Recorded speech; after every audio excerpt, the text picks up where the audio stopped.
परवा एक चित्रफित बघितली. त्यात छोटी मुलगी रडत होती. तिच्यापेक्षा थोडासा मोठा भाऊ तिला म्हणत होता, खोल श्वास घे, इट्स ओके. बाळ रडायचे थांबले. मी जवळ आहे ना, आई येतच असेल, रडू नकोस. या त्याच्या भावना तिच्यापर्यंत पोचल्या. ते 2 शब्द खूप आवडले. इट्स ओके म्हणायचा छंद लागला. आयुष्यात इट्स ओके प्रसंग पावलागणिक येतात. तेव्हा इतकं तर चालायचंच, ठीक आहे, स्वीकारू आणि होऊ पुढे म्हणणारे कोणीतरी असावे. नसेल तेव्हा आपणच म्हणावे. कामवाली बाई कधी सांगून कधी न सांगता येत नाही. चिडून काय करणार, काम करावेच लागते. मस्त गाणी लावून त्या तालावर काम करावे. काम आवरलं की जास्त छान काम झालं वाटतं. थंडी असेल तर मगभर कॉफी उकडत असेल तर आईस्क्रीम घेऊन मजेत खावं आणि म्हणावे इट्स ओके. घरातल्या कोणी जेवायचे नाही असे स्वयंपाक झाल्यावर सांगितले की उरलेलं अन्न फ्रीजमध्ये ठेवावे, ते सुद्धा कोणतीही चिडचिड न करता. आयत्या वेळी जेवायचे नाही सांगितले, त्यांना उद्या खा सांगावे, इट्स ओके. बरेचदा समोरचा काय सांगतोय ते आपल्याला किंवा आपण काय सांगतोय ते समोरच्याला कळत नाही, लक्षातच येत नाही. त्यावेळी शांत बसावे. थोड्या वेळाने शक्य असल्यास दुसऱ्या दिवशी सांगावे किंवा विचारावे, लवकर कळते, इट्स ओके. खरेदीला म्हणून खास जावे आणि मनासारखी वस्तू सापडत नाही, वेळ वाया जातो, तेव्हा म्हणावं इट्स ओके. नंतर कधीतरी अचानक ती वस्तू सहजपणे मिळते. कोणाची वाट बघत असू तर ती व्यक्ती वेळेवर येत नाही, भेटत नाही, भेटली तरी भरभरून बोलत नाही. लोक वेळ पाळत नाहीत, त्यामुळे वैताग होतो, विरस होतो. पण म्हणावे इट्स ओके. कल्पना केलेली नसते अशी व्यक्ती भेटते.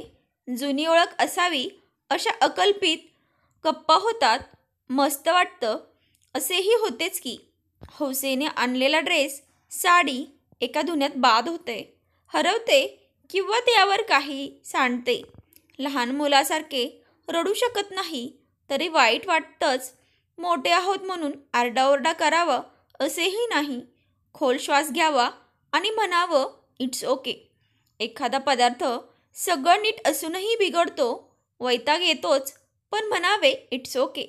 घरातले, ऑफिसातले, नात्यातले, परिचयातले एक-एकदा उगाच लागेल असे बोलतात.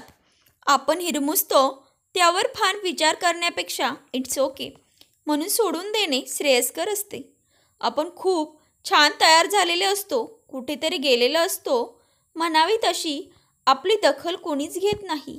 त्यावेळी वैतागण्यापेक्षा इट्स ओके म्हणणं संयुक्तिक असतं.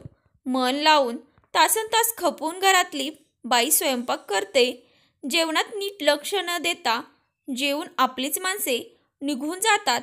मागचा पसारा आवरत ती एकटी बसते, सोबत म्हणूनही कोणी थांबत नाही. हे घराघरातील चित्र आहे. हे योग्य नसले तरीही मदतीच्या नावाखाली अजून गोंधळ नको असे तर इट्स ओके म्हणावं लागतं. कधीतरी उगाच उदास, निराश वाटते, कशातही मन लागत नाही. रोजचे रुटीन कंटाळवाणे, नीरस वाटते. त्यात थोडासा बदलही शक्य नसतो.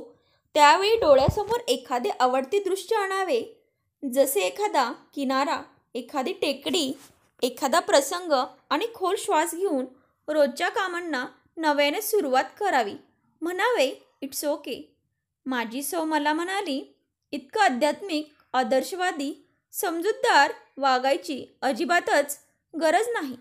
तिचे म्हणणे असे की मनाला इतका आवर घालता येत नाही, घालूही नये. रडावेसे वाटले तर रडावे, राग आला की चिडावे, भावना इतक्या आवरू नयेत. माझं म्हणणं असं की न आवडणारे किंवा अनपेक्षित काही घडले तरी चिडचिड करून शून्य उपयोग असतो. झालेली गोष्ट बदलता येत नाही, घडणारी गोष्ट आधी कळत नाही, कळली तरी थांबवता येत नाही. फार चिडून, रडून, तक्रार करून फारसा उपयोग नसतो. प्रत्येक गोष्टीची वेळ यावी लागते, वाट बघायचा संयम ठेवावा लागतो. मग इट्स ओके म्हणावे.